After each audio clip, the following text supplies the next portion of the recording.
Heathrow Airport had to be closed down this afternoon after an Ethiopian Airlines Dreamliner jet caught fire on the runway.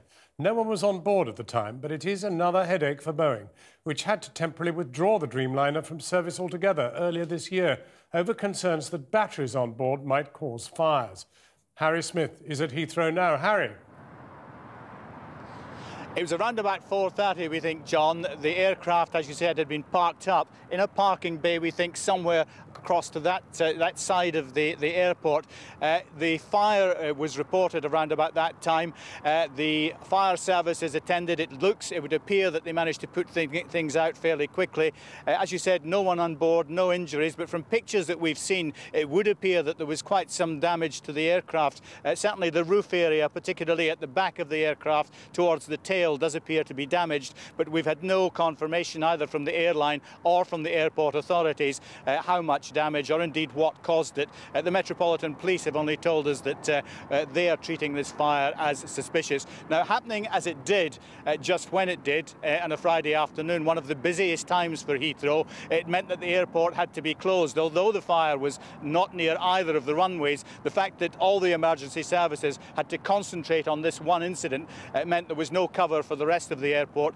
So for about an hour and a half, there were no flights coming in, no flights departing. A lot of flights were diverted to other airports. That will have a knock-on effect for the rest of this evening, possibly a knock-on effect for the rest of the weekend. I know the terminals are full of a lot of passengers who don't know when they'll be leaving. The advice, as always, is to contact your airline.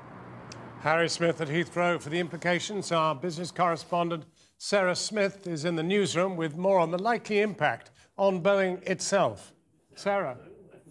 John, Boeing's share price is down nearly 7% tonight, purely because of this incident. At a stroke, that wipes millions of pounds off the company's share value. And investors are spooked because this is not the first problem that Boeing has had with the Dreamliner.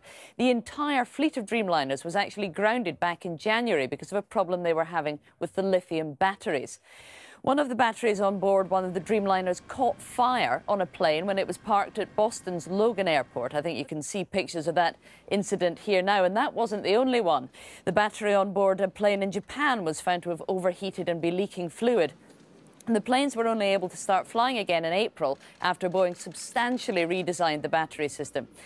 Now, we don't know yet whether or not the problem today was caused by the battery, and all we've heard from Boeing so far is that they are working to fully understand and address the situation. But we do know that the American Transport Safety Board, who were the people who grounded the planes in the first place, are sending investigators over to London.